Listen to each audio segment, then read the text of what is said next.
I took the Elk Ridge posting because I wanted to disappear. That's the truth nobody at the Forest Service interview needed to hear. They asked about my wildfire detection experience, my comfort with prolonged isolation, my ability to maintain meteorological logs without supervision.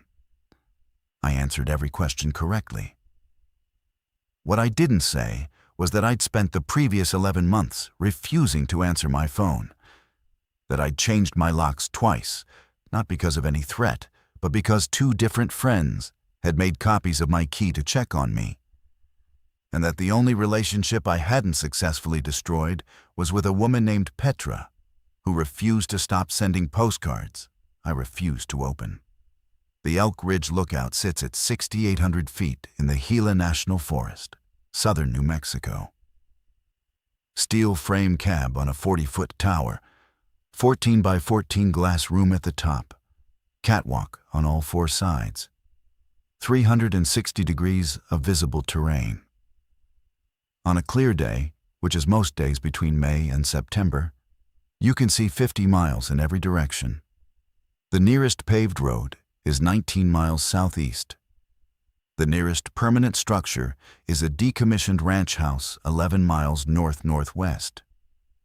The nearest human, during my rotation, was a seasonal trail crew based at a camp I could sometimes see smoke from 31 miles east if they were burning slash. I arrived June 2nd. The previous lookout had left a logbook, a functioning Osborne fire finder bolted to the center table, a propane stove with a 7-gallon tank, a 40-gallon gravity-fed water bladder, and a handwritten note taped to the inside of the trap door that read, "Talk to yourself out loud. It keeps you honest." I didn't talk to myself. I didn't need to. Honest was exactly what I was trying to avoid.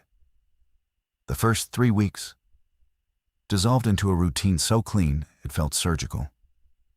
I woke at 5:40. I took my weather readings at 6. Temperature, humidity, wind speed, wind direction, cloud type, visibility estimate. I radioed the readings to the Gila Dispatch Center. A woman named Linda acknowledged receipt each morning with the same 4 words. "Copy, Elk Ridge. Thanks." I ate oatmeal. I scanned the viewshed in quadrants, using the Osborne's crosshairs to mark any column of smoke worth reporting. I logged aircraft. I logged weather changes. I ate rice and canned vegetables for dinner. I read books I'd already read because familiarity required less of me than surprise. I went to sleep when the sky went dark, and I woke when it got light. And the only sounds were wind against the glass panels and the occasional crack of a dead ponderosa settling in the drainage below. I was not lonely. Loneliness implies a desire for contact. What I felt was closer to thermal equilibrium. I had matched the temperature of the silence around me, and nothing needed to transfer. On June 26th, the radio brought the first thing I couldn't file and forget. Linda's morning acknowledgement included an unscheduled sentence. "Be advised, Elk Ridge. We're getting chatter about some kind of public health situation up near Albuquerque. Probably nothing that reaches you, but keep your ears on." I said, "Copy." I did not ask a follow-up question. On June 28th, the chatter thickened. A different dispatcher, a man named Russ I'd only heard twice before, broke into the frequency during my noon check to read a bulletin that had been forwarded from the State Emergency Management Office. There was a disease event in the Albuquerque metro area. Interstate 25 was experiencing unusual traffic volume. The National Guard had been activated for what was described as civil assistance operations. Russ read the bulletin in a flat voice and then said, "That's what they gave us. Draw your own conclusions." I drew no conclusions. I logged the bulletin. I ate my rice. That night, I stood on the south catwalk with my binoculars and looked toward the glow that Albuquerque normally painted on the horizon, 160 miles north. The glow was there. Maybe brighter in one quadrant? Maybe not. I told myself it was atmospheric refraction. I went back inside, and I closed the trap door. I did not talk to myself. June 30th was the last morning Linda answered. I gave my 6 o'clock readings 61 degrees, 14% humidity, southwest wind at 8 miles per hour, clear, visibility unrestricted, and waited for the 4 words. What I got was a pause that stretched long enough for me to hear the open carrier hum. And then Linda's voice came through with a quality I hadn't heard from her before. Rushed, but controlled, as if she was measuring every syllable against a clock I couldn't see. Copy, Elk Ridge. Listen, we're going to reduced operations starting today. Don't know for how long. Keep logging your readings. Keep scanning. But if you don't hear from us on the morning check, don't assume equipment failure. It might just be we might be short-staffed for a while. A pause. Stay safe up there, Marcus. She'd never used my first name before. Copy, Linda. You too. That was the last voice from dispatch I would hear for 11 days. I want to be precise about those 11 days because precision was the only tool I had and the only habit that kept me from translating silence into catastrophe. The radio did not go dead. I could still hear other traffic fragments of it, bleeding in from adjacent frequencies and skip transmissions bouncing off the atmosphere from stations that weren't talking to me. I heard a woman in what sounded like eastern Arizona requesting National Guard airlift for a town whose name I didn't catch. I heard a man repeating coordinates in a voice that had no professional cadence left, just naked repetition, as though saying the numbers enough times would produce the helicopter he was begging for. I heard someone playing music on an open frequency, a classical guitar piece that went on for 11 minutes before cutting off mid-phrase. I logged every fragment: time, frequency, content, estimated origin bearing when I could guess one. The logbook became something other than a professional record. It became proof that the world outside my glass room was still populated by human beings who had not yet stopped transmitting. On July 3rd, I saw the first smoke column that didn't behave like wildfire. It was north-northwest, bearing 342 on the Osborne, distance approximately 40 miles. Too far to identify the source structure, but wildfire smoke in dry ponderosa builds a convective column with a particular architecture. It mushrooms upward, carrying particulate in a thermal engine that accelerates as it climbs. This column was black at the base and didn't climb. It spread laterally, low and heavy, the signature of a structural fire burning petroleum-based materials: rubber, plastic, vehicles. I logged it: bearing, time, color, behavior. I tried the dispatch frequency. No response. By July 5th, I could count 7 distinct smoke sources across my viewshed. 3 to the north, 2 to the west, 1 due south, 1 southeast. The southeast column was close enough, maybe 20 miles, that I could see the flicker of active flame through binoculars when the light was right. It burned for 2 days, and nobody came to put it out. I still had food. My original supply load was calculated for a 90-day rotation, and I'd been conservative. The water bladder was connected to a rain catchment system that had been topped off by a late June thunderstorm. The propane tank was at 60%. The solar panel on the roof charged a 12-volt battery that powered the radio and a single LED lamp. By every logistical metric, I could sustain my position indefinitely. The problem was not supply. The problem was the glass. I lived inside a room made entirely of windows. Every wall was a pane.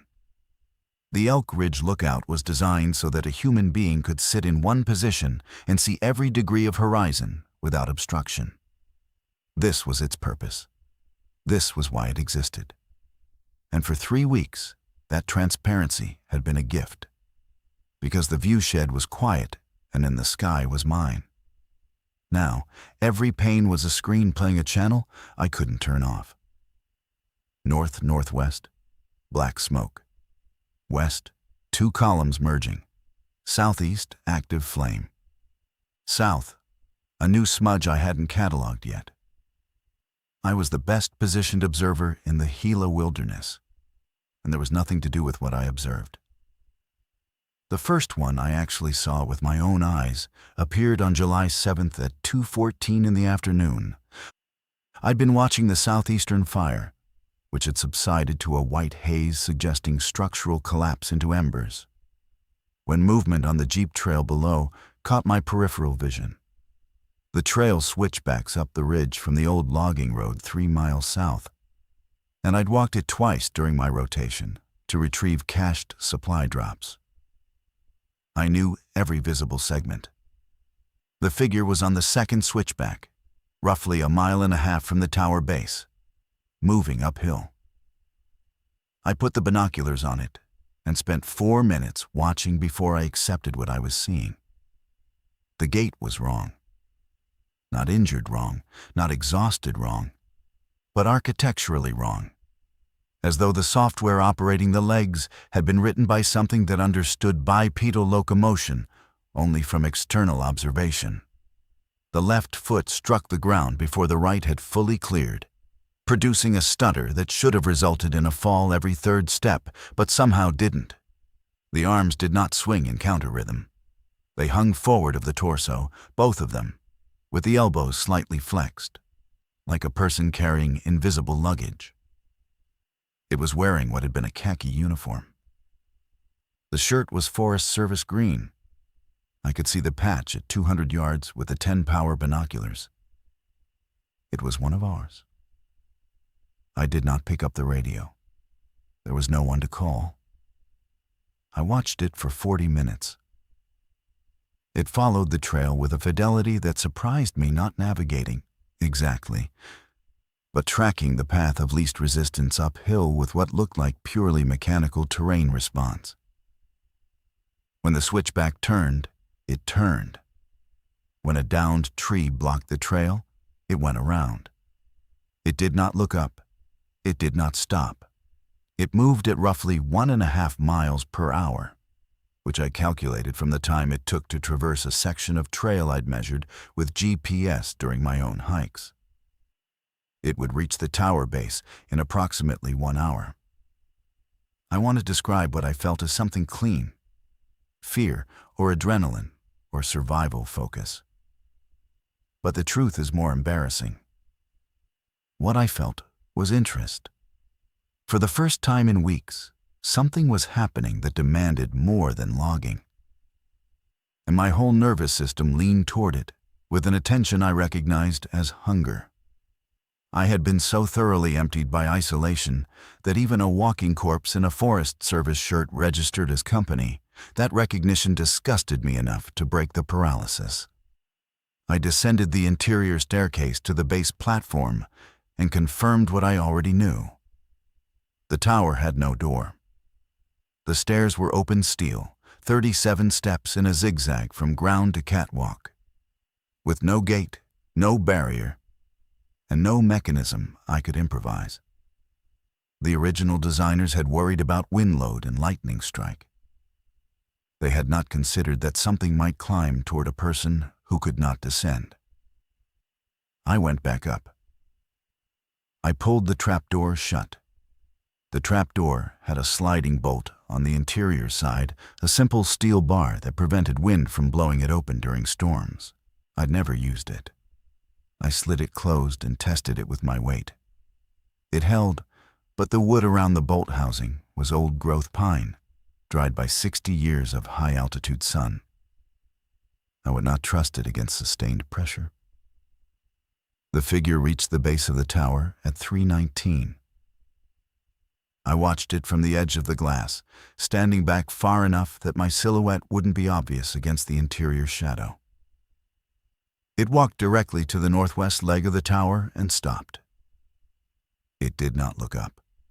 It stood against the steel with its forehead touching the cross brace and remained motionless. For 3 hours, it stood there. No adjustment, no scanning. No response to the wind that gusted to 22 miles per hour at 4:30 and rattled the catwalk grating. It simply stood, forehead to steel, like a parishioner who had arrived at the wrong altar.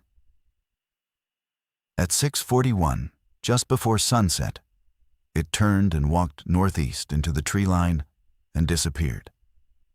I did not move from the glass until full dark. Then I sat on the floor with my back against the firefinder pedestal, and for the first time in my rotation, I spoke out loud. That was a person. It was not a conversation, but it was the end of equilibrium. On the morning of July 8th, I returned to the radio with intent rather than habit. For 11 days I'd been listening passively, catching whatever skipped in through atmospheric accident. Now I began systematic scanning, working through every frequency on the band plan with 5-second pauses, logging carrier signals, voice fragments, and dead air with equal attention. The 12-volt battery couldn't sustain continuous transmission, but receiving cost almost nothing. And the solar panel provided enough charge for short broadcast windows if I rationed carefully. At 9:40, on a frequency allocated to the Bureau of Land Management, I found a voice. Anyone monitoring 168.625? This is a group of 9. We are on foot eastbound on State Route 12, approximately 8 miles west of Reserve. We have wounded. We have children. We need directional guidance toward any defended position. If anyone can hear us, please respond. The voice belonged to a woman.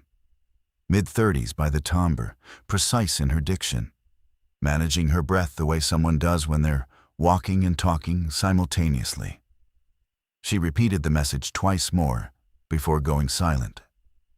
I knew State Route 12. I could see the valley it ran through from the south catwalk on days with good visibility. Reserve was a small town, 38 miles south-southwest. I'd driven through it once on my way to the posting, population maybe 300, a gas station, a diner, a volunteer fire department. I picked up the handset. I held it for a long time. Here is what I need to explain, and what I'm not sure I can explain without sounding like something worse than a coward. I did not want to answer.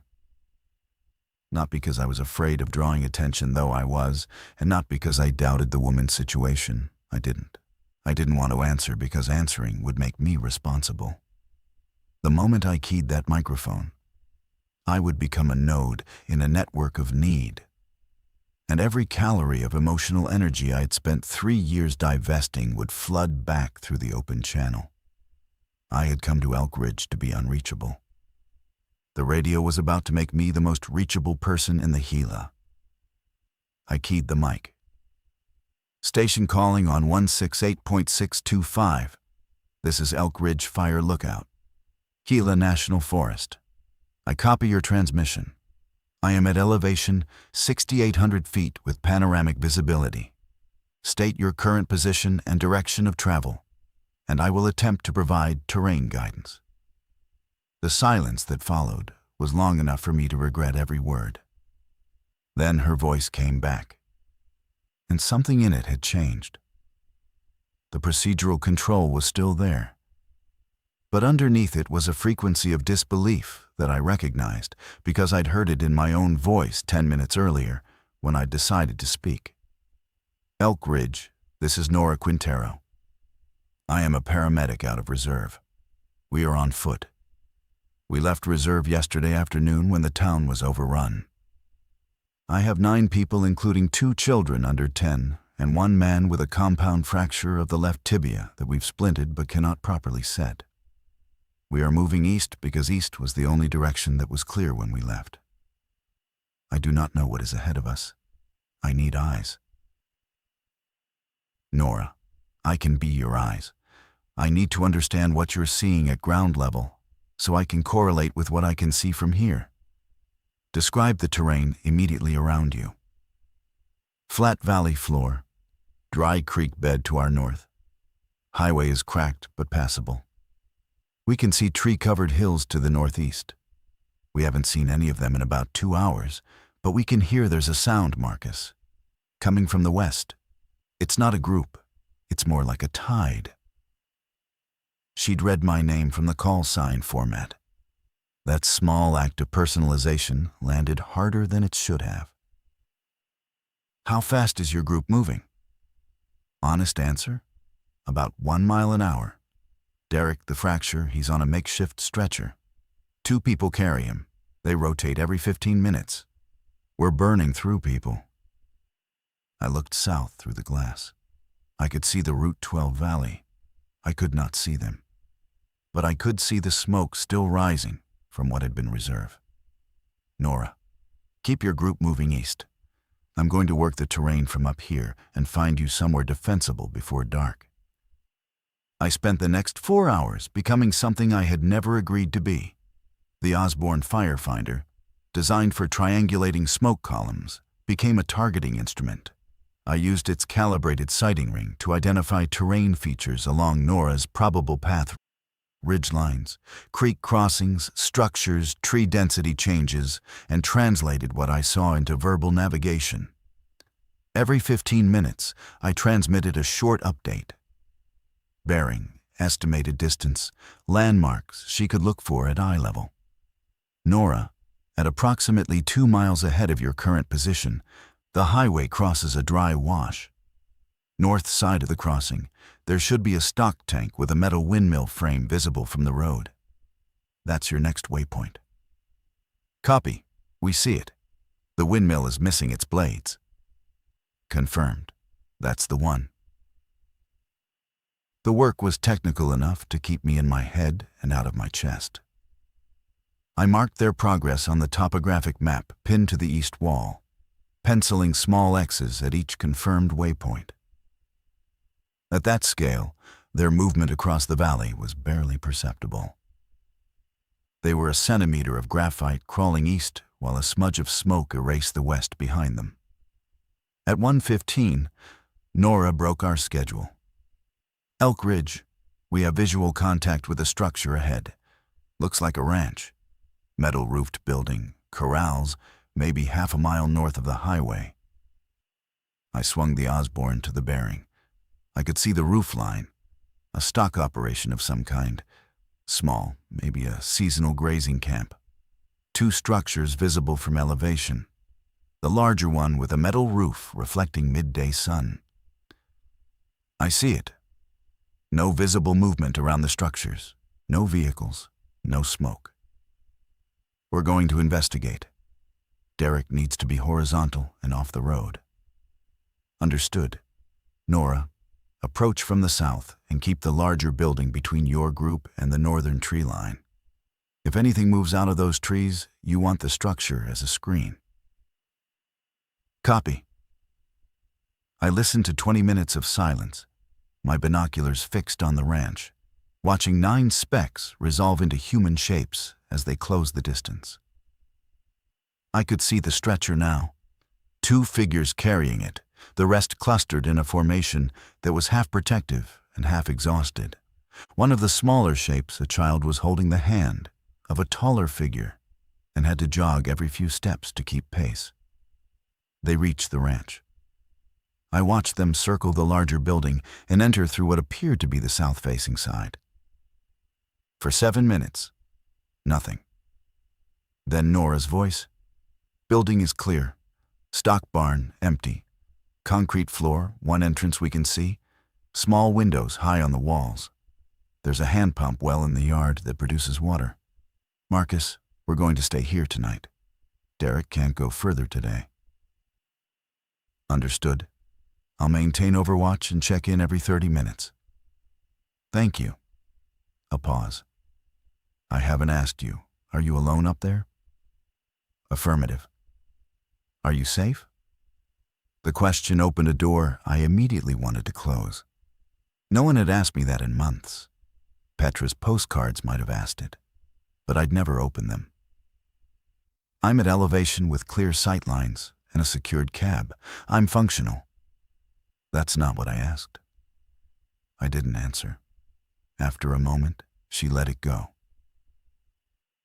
Through the afternoon, I watched the ranch from my glass room and felt the old familiar weight begin to settle across my shoulders.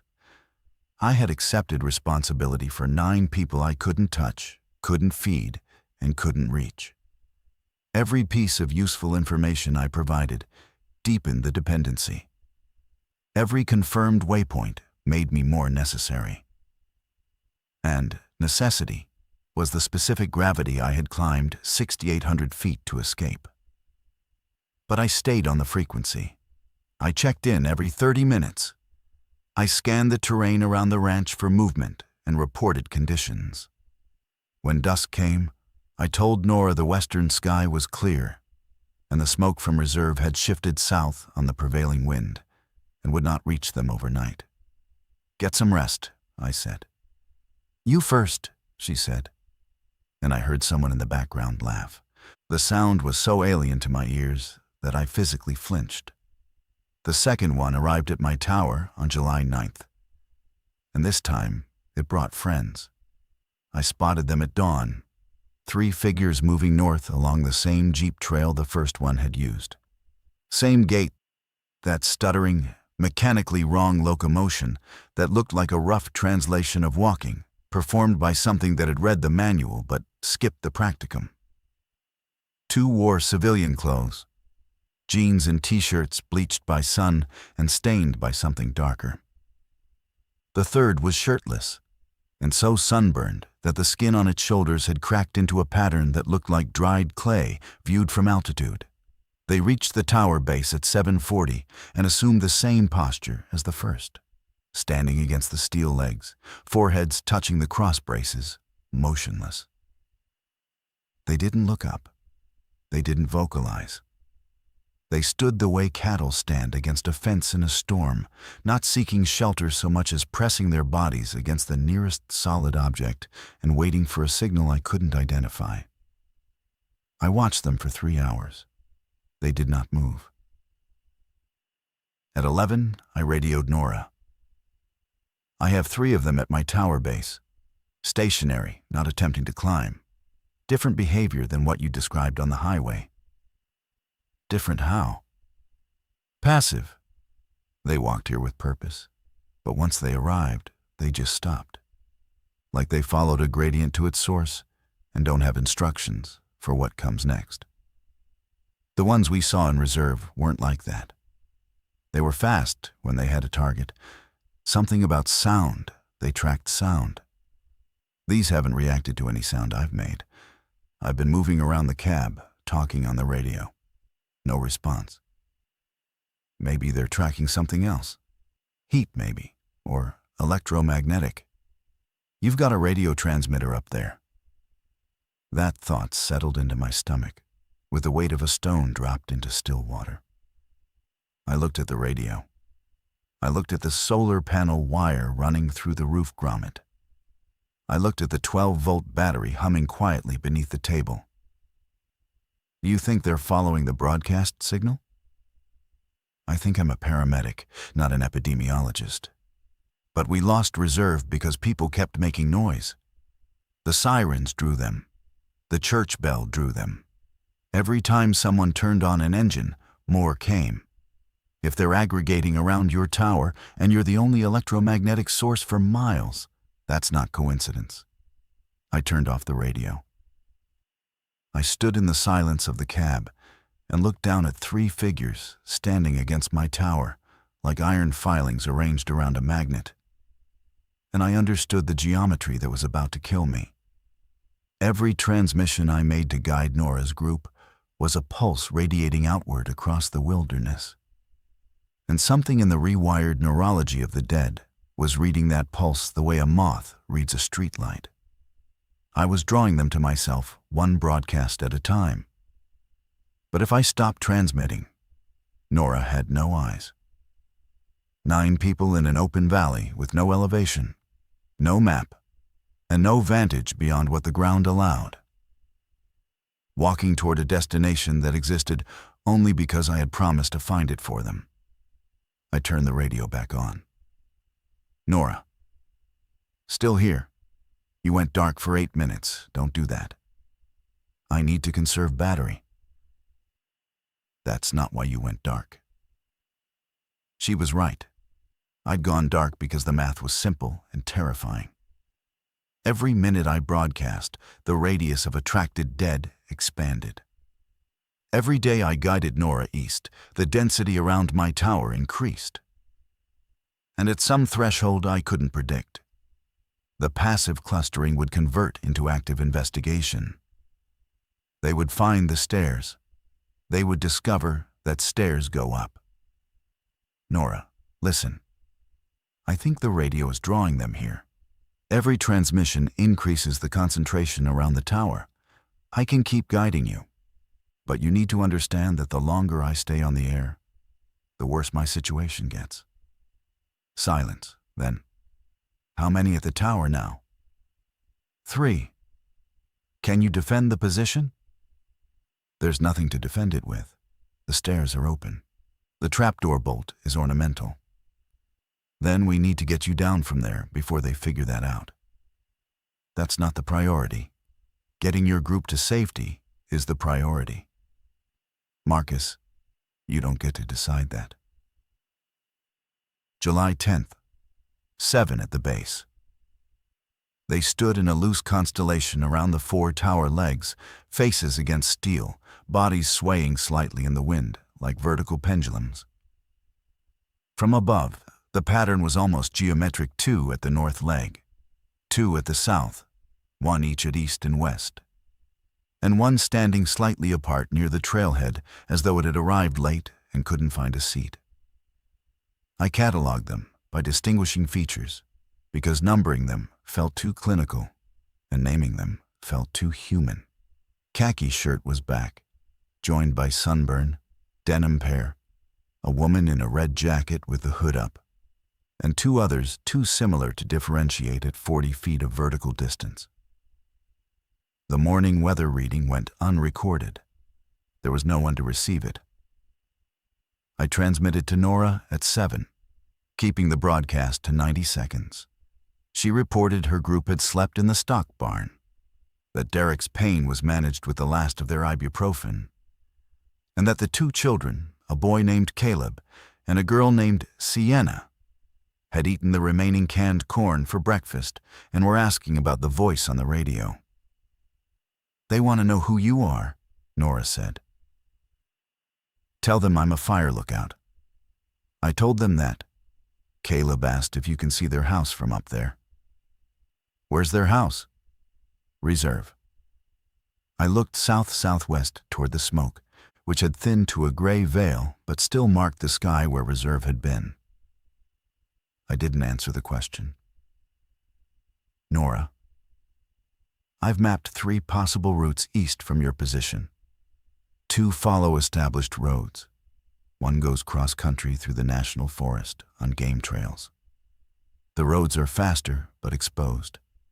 The game trail is slower, rougher terrain, and you'd be under canopy, which limits my ability to track you from here. Derek can't do game trails on a stretcher. Then you're on roads. The question is, which one? Route 12 continues east to Apache Creek, another 12 miles. From there, Highway 180 runs north-south. Northbound takes you toward Dattle and eventually the plains. Southbound takes you toward Glenwood and the Arizona border. What can you see in either direction? I spent 10 minutes scanning both corridors with the binoculars. North, the terrain was open grassland transitioning into mesa country. I could see no structures, no smoke, no movement. South, the Glenwood corridor funneled through the San Francisco River Canyon, heavily treed, with a limited visibility even from my elevation. North is open. I can see further and spot threats earlier. South has cover, but I'd lose visual on you within about 5 miles. What's your gut say? Nobody had asked for my instinct in 3 years. Everyone in my former life had wanted data, projections, evidence. Never gut. North. Open ground is dangerous for you, but it keeps you in my view sheet longer. I'd rather see the threat and route you around it than lose you in a canyon and find out too late. North it is. We move in 2 hours. I signed off and looked down at the 7 figures at my base. Red Jacket had shifted position, moving from the west leg to a spot directly beneath the staircase. She stood with her face tilted slightly upward, not quite looking at the stairs, but oriented toward them in a way that tightened something behind my sternum. I began an inventory. Not of supplies, I'd done that 3 times already, but of options. The tower had 1 exit, and it was currently surrounded. I had food for 28 days, water for longer, and a radio whose every use shortened my survival timeline while extending Nora's. The trapdoor bolt would hold against casual pressure. It would not hold against organized force, and I had no way to predict what stimulus would convert passive clustering into organized force. I was fortified, provisioned, elevated, and trapped. The fortress and the prison were the same 14 by 14 room. Below me, Red Jacket raised her right hand and placed it flat against the bottom step of the staircase. She held it there for 6 minutes, then lowered it. I wrote in the logbook, "She's learning the geometry. July 11th, 14. The number had doubled overnight. I hadn't heard them arrive. I'd fallen asleep sometime after 2. The fatigue was compounding now. Each short night building on the previous, and when I woke at 5:30 and looked down, the constellation had thickened. They filled the clearing around the tower base in a pattern that was no longer geometric but organic. A crowd gathered for a performance that hadn't started yet. I did not transmit to Nora at 7. I waited until 9, reasoning that fewer transmissions would slow the aggregation. When I finally keyed the mic, I kept it to 45 seconds. "Nora, what's your position?" We reached Apache Creek at sunrise. Town is empty, not destroyed, just empty. Doors open, vehicles in driveways, meals on tables. Like everyone got up and walked in the same direction at the same time. We found a pharmacy. Derek has real painkillers now. Caleb found a bicycle. Stay off Highway 180 through the town center, route around the north side. I can see the intersection from here, and there's a mass of something at the southern approach. Could be vehicles, could be bodies. I can't resolve at this distance. Copy. Routing north. Marcus, how many at the tower now? I hesitated. More than yesterday. How many? 14. The silence stretched long enough for me to hear the static acquire texture. You need to leave that tower. If I leave, you lose your eyes. If you stay, you die. You're 12 miles ahead of me and moving. I can guide you another day, maybe 2, before the battery situation forces a decision anyway. Let me spend what's left where it does the most good. That's not your calculus to make. Nora, it literally is. I'm the one up here. Caleb drew you a picture. He asked me to describe you so he could draw your face, and I told him I didn't know what you looked like. So he drew a stick figure in a tall rectangle with a lot of windows. He put a speech bubble coming out of it that says, "Go north." He wants to give it to you when we meet. I closed my eyes. The manipulation was transparent, and I didn't care. A child I'd never met had drawn me a picture in a dead town's pharmacy, and the weight of that image pressed against every wall I'd built since the day I decided human connection was an equation whose solution was always negative. Tell Caleb I look forward to it. Then you have to come down from that tower. One more day. Get your group past the mesa and into open terrain where I can see 30 miles of your route. Then I'll descend. Promise? I didn't answer that. At noon, I made a decision that cost me more than anything had cost me in years. I opened my pack and removed the small bundle of postcards I'd carried from my apartment to the posting without opening. There were 9 of them. Petra had sent one each month since I'd cut contact. I'd kept them without reading them because throwing them away would have been a decision about the relationship. And I was not making decisions about relationships. Carrying them unopened was the only action that preserved all options. I opened them in order. The first was a photograph of a desert tortoise with the message, "Saw this guy and thought of you. Slow but still moving." P. The second was a mountain landscape. "Your silence is noted but not accepted." P. The third, "I'm not going to stop. You should know that about me by now." P. The 4th through 8th were variations on the same theme. Persistence without pressure. Presence without demand. The 9th, postmarked 3 weeks before my deployment to Elk Ridge, read, "I don't need you to be reachable. I just need you to be alive. That's the minimum. Everything else is negotiable." P. I set the postcards on the table next to the logbook and looked down at 14 figures standing in a dead forest, drawn to the signal of a man who had spent 3 years trying to stop transmitting. The irony was structural, not poetic. I was being punished by the exact thing I feared. Being needed was killing me. That afternoon, a voice I hadn't heard before broke onto the frequency. "Anyone on this channel? This is Daniel Asher, ham operator broadcasting from a ranch east of Camado. I've been listening to your transmissions for 2 days. I have information about the route north, and I need to share it before my generator runs out of fuel." I keyed immediately. 45-second discipline was gone. "Daniel, this is Elk Ridge Lookout. Go ahead." "The route north toward Dottle is not viable. The plains beyond the mesa are covered. I drove through there 3 days ago trying to reach a FEMA staging point that was supposed to be operational at the Very Large Array. It's not operational. It's overrun. The dishes are still standing, but the campus is gone. The highway for 20 miles in either direction is a parking lot of abandoned vehicles, and those things are using the vehicles as shade. They cluster under anything that blocks the sun. You drive through at night, and you might not see them until they're standing up around your truck." My hand was already on the map.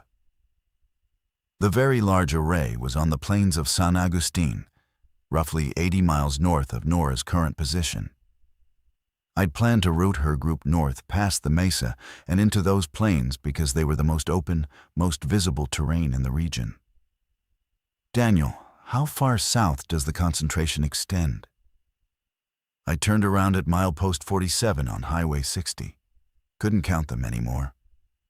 They were in the brush, in the arroyos, standing against the fence posts. It looked like the entire population of Magdalena and Socorro had walked south and just stopped. "What about east?" "East toward Springerville, into Arizona. I've heard radio traffic suggesting the Apache reservations organized early. They closed the roads and defended the approaches. But that's secondhand. I can't confirm it." "Can you relay to a group on foot?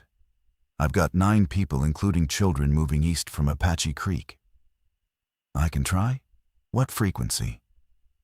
I gave him Nora's frequency and the check-in schedule. Then I told him what I needed him to understand. "Daniel, I've been providing directional guidance from this lookout, but my transmissions are attracting them to the tower. I have 14 at the base, and the number doubles daily. If I continue broadcasting, I will not be able to descend. I need someone else to take over the guidance role. I don't have your elevation. I'm at 5,200 feet, and my terrain visibility is maybe 10 miles. I can relay comms, but I can't replace your eyes. Then Nora's group needs to reach your position. Can you take them in? I've got a ranch house, a barn, a well, and enough canned food for 2 months. I've got a rifle and about 80 rounds. The property is fenced, but the fence is cattle wire, not defensive. If they can get here, they're welcome. But I can't hold this place against a real push. What's your position? He gave me coordinates. I plotted them. He was 31 miles east-northeast of Apache Creek, on a county road that ran through flat ranch land. Open terrain, long sight lines, reachable in 2 hard days of walking, or 1 if they found a vehicle. Daniel, stand by. I'm going to redirect Nora. I switched frequencies and spent 3 precious minutes explaining the situation. The route north was dead. East to Daniel's ranch was the new objective. Nora absorbed it with the adaptability of someone who had stopped expecting plans to survive contact with the day. East it is. 31 miles. What's between here and there? Flat rangeland. Some fencing. A few stock ponds. I can see the first 15 miles from here. After that, you're in Daniel's range and he'll relay what he can. Marcus, the question from yesterday still stands. I know. When do you come down? I looked at the base of the tower. Red Jacket had moved to the 3rd step of the staircase. She was standing on it, weight on both feet, face tilted upward at an angle that was unmistakably oriented toward the cab. The others hadn't followed her, but they were watching her. Soon, I said, and it was the first lie I'd told on the frequency. July 12th, 31. They covered the clearing now. The geometric spacing was gone, replaced by a density that made individual identification impossible from above. They stood shoulder to shoulder in places, and in the gaps between clusters, I could see the ground had been worn to bare dirt by 31 pairs of feet that shuffled and adjusted in micro-movements, too small to register individually but collectively visible as a slow churning, like the surface of water moved by a current beneath. Red Jacket was on step 11. She had ascended the staircase in increments over 36 hours, each movement a single step upward followed by hours of stillness. She never descended. Whatever mechanical process drove her upward did not include a reversal command. She was a ratchet, clicking toward me 1 tooth at a time. I did the math. 37 steps from ground to catwalk. She'd climbed 11 in approximately 36 hours, averaging 1 step every 3 hours and 16 minutes. At that rate, she would reach the trapdoor in 85 hours, 3.5 days. That was the outside boundary. If the others followed her, if the rate accelerated, if something triggered a sudden collective movement, the boundary collapsed to hours or less. I transmitted to Nora at dawn. 30 seconds. Position? 14 miles east of Apache Creek. Terrain is flat, open, cattle fencing on both sides of the road. We found a stock tank with drinkable water and filled every container. Derek is mobile on a crutch, now one of our people. Teresa fashioned it from a fence post. We're making better time. Good. Daniel should be in relay range by this afternoon. When you hear him, confirm contact and give him your pace. He'll guide you in. And then you come down. Nora. Marcus, Red Jacket. I'd told her about Red Jacket the previous night. I shouldn't have. But the isolation was doing things to my discipline that I could feel but couldn't control. I was talking more on the frequency than safety allowed, holding transmissions longer than the battery budget permitted, because Nora's voice had become the only evidence that the world contained something other than glass, steel, and the slow upward migration of the dead. She's on step 11. Out of 37. Yes. You have 3 days. Approximately. Daniel is 31 miles east of my current position. If I reach his ranch in 2 days, I can send a vehicle back toward the tower. The road to the tower is a jeep trail. 19 miles from the nearest pavement, steep switchbacks. No clearance for anything but a high-profile 4-wheel drive. And the base of the tower has 31 of them standing around it. Then you descend before they block the stairs completely, and you walk out. Walk where? East, toward us, toward Daniel, toward anyone. That's 3 days on foot through wilderness I've only seen from above. At ground level, my visibility drops to whatever the trees allow. I won't see them until they're close. You know this terrain better than anyone alive. You've been staring at it for 6 weeks. She was right. I could close my eyes and draw the topographic map from memory. Every drainage, every ridge, every game trail. But knowing terrain from a glass room and surviving it on foot were different propositions. And the difference was measured in the space between a map and a body. I'll descend tonight, after dark. They're less active at night. I've observed reduced movement between midnight and 4 a.m., possibly related to ambient temperature drop affecting whatever metabolic process drives them. Is that true? Or are you telling me what I need to hear to stop asking? It's true. I have 6 weeks of observation data. They slow when it's cold. Then tonight, midnight, you go down, you go east, and you don't stop until you reach pavement. Copy. Marcus. Yeah. Caleb added a dog to your picture. He said everyone needs a dog. I didn't correct him. I looked at Petra's postcards lined up on the table. I looked at the logbook full of weather readings nobody would ever use.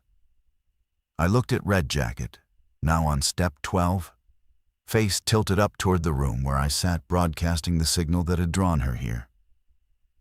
Tell Caleb I like the dog. At 6 p.m. I began preparing to abandon the tower. I packed methodically because methodology was the only anesthetic available. 1 backpack, water, 4 liters in 2 canteens, and 2 plastic bottles. Food, 6 cans of beans, 4 packets of instant oatmeal, a bag of rice I wouldn't be able to cook. First aid kit, minimal. Headlamp with fresh batteries, red filter to preserve night vision. The topographic map folded to show my planned descent route. Compass, multi-tool. A length of paracord I'd used to hang a clothesline on the catwalk, now repurposed without clear function. But carrying rope felt like carrying possibility. I did not pack the logbook. 47 days of weather readings, smoke bearings, radio fragments, and observations about the behavioral patterns of the dead, it all stayed on the table. The logbook belonged to the tower. I was separating from the tower. I did pack Petra's postcards. At 7, I made my final broadcast to Nora. Nora, I'm going dark at 8 p.m. I'll descend at midnight. My route is northeast through the drainage below the ridge, following the creek bed downhill to the forest road, then east to the highway. Estimated walking time to pavement, 6 hours. From there, I'll follow 12 east toward your last known position. Daniel confirmed contact at 3 p.m. today. He's tracking our approach. We should reach his ranch by tomorrow afternoon. Good. When I reach pavement, I'll try to raise Daniel on the BLM frequency. If I can't, I'll keep walking east. Marcus, take the radio. The radio is the beacon. If I carry it and transmit, I bring the swarm with me. If you don't carry it, we lose you completely. You don't have me, Nora. You have a voice on a frequency. That's all you've ever had. Silence. Then, very quietly, that's not all we have. I didn't respond. After a moment, she continued in her procedural register. Channel 16 on the AM band. Daniel monitors it continuously. When you reach any elevation with a clear line of sight, try one transmission. Just your name and bearing. Then go silent. We'll come to you. Copy? Be alive when we find you. I'll try. I turned off the radio at 8 and sat in the dark. The moon was a thin crescent, 4 days past new, providing almost no illumination. That was an advantage. Below me, the 31 figures were indistinct shapes in the darkness, their positions marked by the faint sounds of cloth moving against steel and the occasional scrape of a shoe on bare dirt. Red Jacket was on step 15. I could hear her. Every 40 to 60 minutes, a soft, metallic thud, one step followed by silence.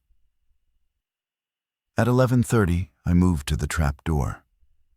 I placed my hand on the bolt and felt the steel, warm from the day's residual heat in the cab. On the other side of the pine boards, the staircase dropped 40 feet to a clearing full of the dead. I had planned to go at midnight, but at 11:42, something changed below that rearranged every plan. A sound rose from the clearing, not a moan, not a vocalization, but a resonance, a low harmonic hum that seemed to emerge from multiple sources simultaneously, as though 31 deteriorating voice boxes had found the same frequency by accident or design. It lasted 12 seconds. Then every figure in the clearing began to move, not toward the stairs, away from the tower, southeast, into the tree line, in a collective migration that looked from above like water draining through a gap in a dam. Within 3 minutes, the clearing was empty except for Red Jacket, who remained on step 15, unmoved by whatever signal had called the others. I didn't wait for midnight. I didn't wait for the others to return. I opened the trap door, stepped onto the staircase above Red Jacket, and began to descend. She was 4 steps below me. I could see the top of her hooded head. She did not look up. She did not react to the sound of my boots on the steel. I pressed against the outer railing and descended step by step, passing within 18 inches of her body, close enough to see that the Red Jacket was a windbreaker with a REI logo on the breast, and that the hand resting on the railing was missing the last 2 fingers. She didn't move. I passed her. I reached the ground. I walked northeast into the drainage. I did not look back at the tower. The forest at night on foot was an absolute negation of everything the tower had been. For 47 days, I had lived inside total visibility. Every direction, every distance, every threat rendered in glass-framed clarity, from an elevation that converted the world into a map. Now I was inside the map, and the map was dark, and every tree was a wall, and every sound was unlocatable, and the sky was a narrow stripe of stars, visible only when the canopy thinned at creek crossings. I moved through the drainage at a pace governed by terrain rather than urgency. The creek bed was dry mid-July in the Hihila. Everything was dry, but its boulder-lined channel provided a natural corridor that was easier to navigate by headlamp than the forested slopes on either side. I kept the red filter on, which gave me about 15 feet of useful visibility and painted everything the color of a dark room. The sounds I made were enormous. Every footstep on gravel, every brush of my pack against a branch, every breath that came harder than it should have because my cardiovascular fitness had deteriorated across 6 weeks of sedentary tower life. I had walked maybe 9 miles total during my entire posting. Now I needed to cover 19 to reach pavement. Through terrain that was descending in elevation and transitioning from ponderosa forest to pinyon juniper woodland to the open rangeland of the Gila Basin. At 1:15 a.m., I heard the hum again. It came from the southeast, the direction the tower swarm had migrated.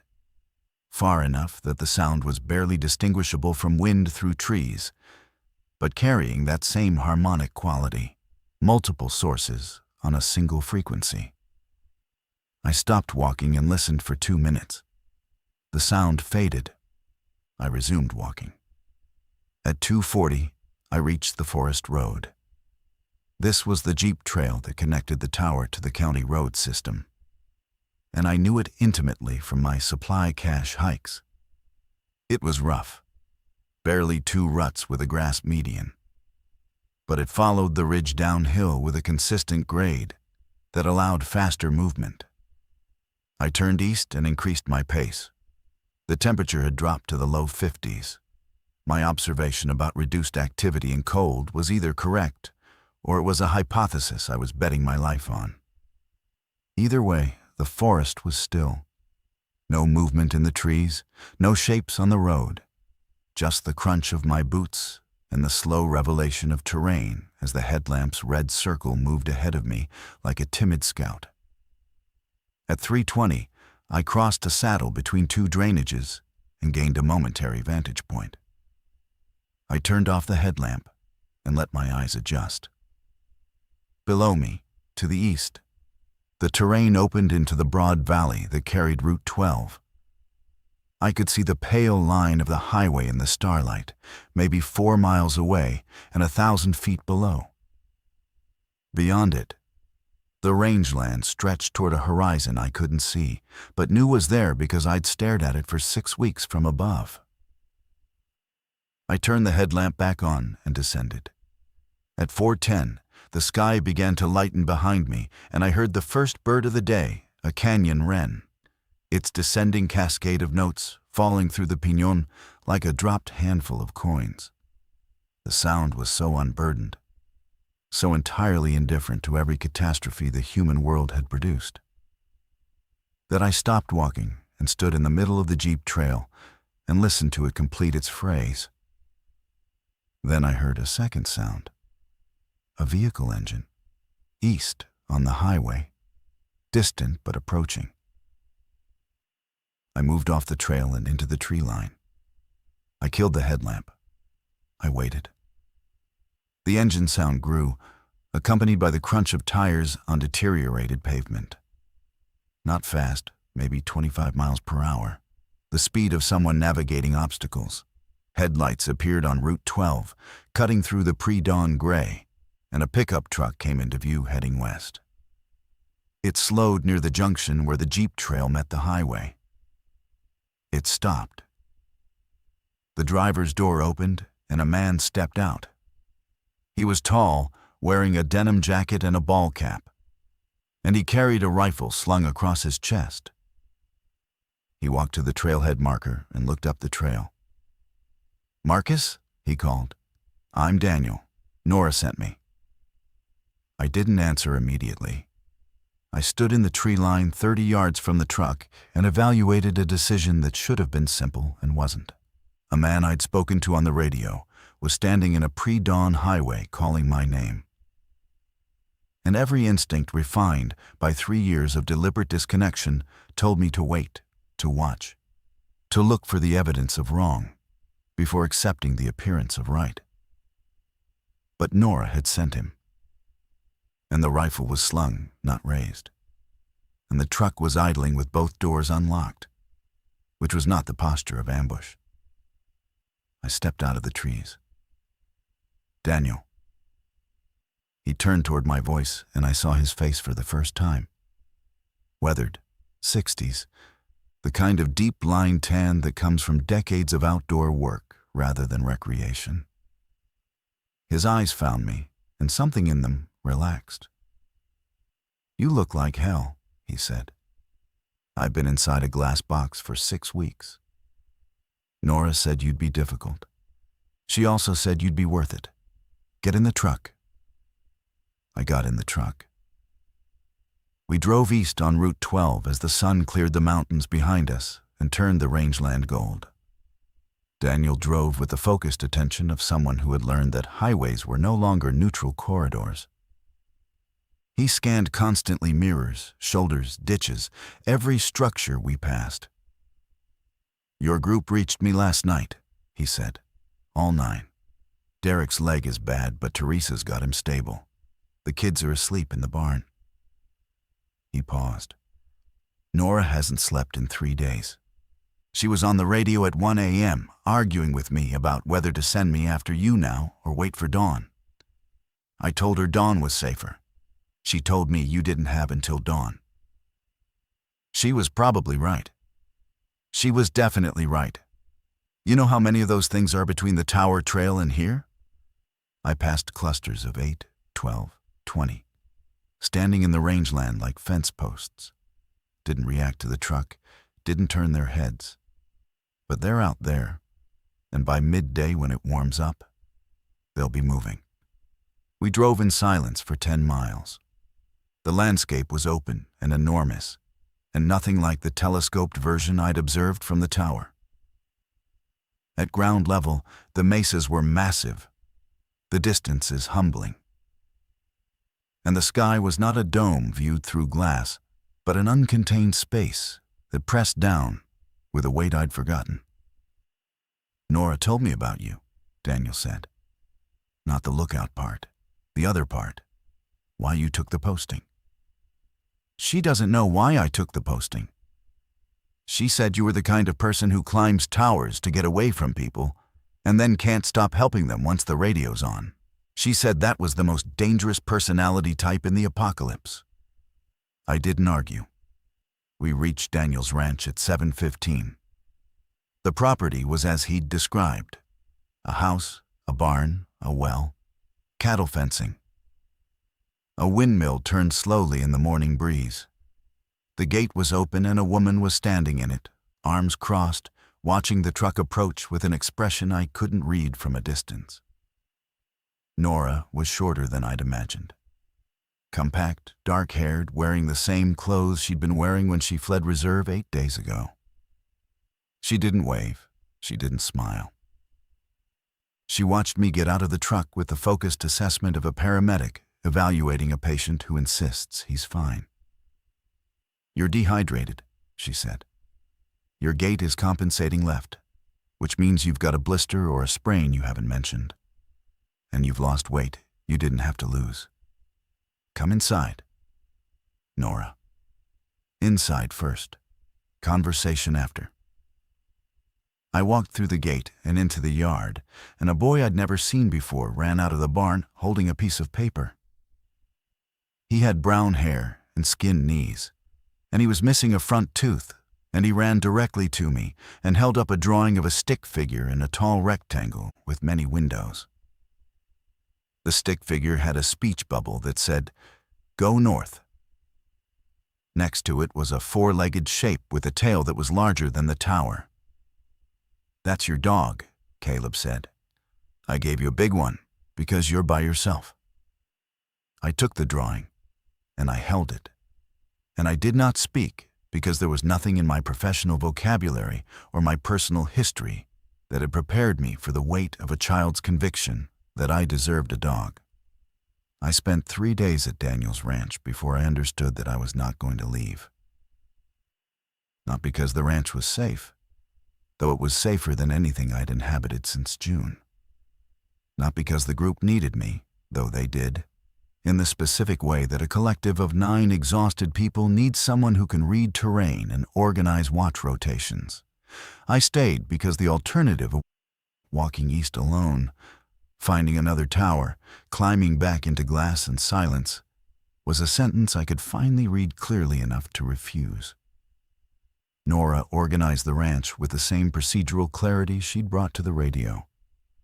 Watches were assigned. Water collection was systematized. The food inventory was cataloged and rationed. Derek's leg was cleaned and resplinted with materials from the ranch's horse care supplies. Teresa, who had been a high school shop teacher before reserve fell, repaired the cattle fencing and reinforced the gate with welded steel scrap from Daniel's equipment shed. I was given the roof, not as punishment, as function. Daniel's ranch house had a flat-roofed addition on the east side, accessible by a fixed ladder, with a clear view of the surrounding terrain to every horizon. It was not a tower. It was 12 feet off the ground, not 40. But it offered the one skill I possessed, the ability to see. I sat on that roof for 6 hours each day, scanning the rangeland with Daniel's spotting scope, logging movement, marking patterns. The dead moved through the landscape in loose aggregations that followed no road or trail, but tracked along the arroyos and drainage lines as though drawn by the memory of water. They moved during the warm hours and stilled when the temperature dropped. They avoided the ranch not because of the fence, but because the ranch emitted no signal. No generator, no radio transmission, no electromagnetic pulses of any kind. We cooked with propane. We communicated face to face. We were silent, and the silence protected us. On the second day, I found Nora sitting against the water tank at dawn, knees drawn up, eyes closed. She wasn't sleeping. She was breathing in a counted pattern that I recognized as a stress management technique. I sat down next to her without speaking. "I lost a patient once," she said without opening her eyes. "Before all this, 17-year-old girl, overdose. I ran the protocol perfectly and she died anyway. After that, I spent about a year being very precise and very cold and very certain that if I never let anyone's outcome matter to me personally, I would never fail at the part that wasn't clinical." She opened her eyes. "You and I have the same disease, Marcus. We climb into our towers because the elevation makes people small enough to manage. Then someone gets on the radio and asks for help. And we discovered that the thing we were avoiding is the thing we're built for." I wasn't built for anything.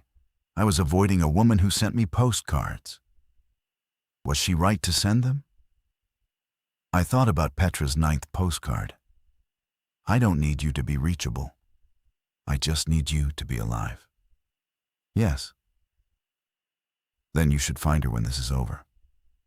"When this is over." Nora almost smiled. "Okay. When this stabilizes into whatever it's going to be, you should find her."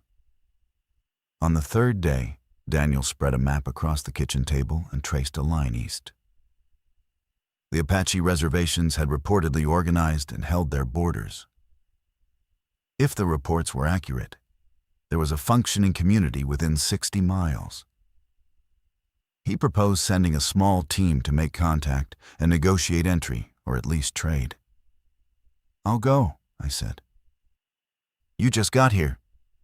"I know the terrain. I've been looking at it from above for 6 weeks, and I'm the most expendable person in this group." "Like hell you are," Nora said from the doorway. "Nora, you have a group. Derek needs medical continuity. Teresa is your engineer. Daniel is your host. I'm a lookout who just came down from his tower. Let me be useful on the ground for once." She stared at me long enough to make her assessment clear. Then she nodded. "Take the truck, take the radio. 1 check-in per day, sundown, 30 seconds. The radio draws them. 1 check-in per day. Non-negotiable. I'm not losing your voice again." I drove east at dawn on the 4th day with Daniel's truck, a full tank, the spotting scope, and a radio I had promised to use. The rangeland unfolded at ground level in a way I had never experienced from the tower close, tactile, full of detail that elevation had erased. Fence posts casting long shadows. A pronghorn standing in a wash, watching the truck with the dispassionate attention of an animal that had not yet learned to fear what the world had become. The highway ahead, cracked but passable, running east toward a horizon I had to drive toward rather than simply observe. I kept the radio off until sundown. Then I pulled over, climbed onto the truck bed, and transmitted. Nora, day 1. Bearing east, 43 miles from the ranch. Highway clear. No contact. Continuing at dawn. Her voice came back immediately, as though she'd been holding the handset for hours. Copy. Caleb says the dog's name is Radar. I looked at the drawing taped to the dashboard. The stick figure in the tower, the oversized dog, the speech bubble pointing north. I was on the ground now. The tower was behind me. The frequency was open, and for the first time in 3 years, I was transmitting on purpose. Tell Caleb I like the name.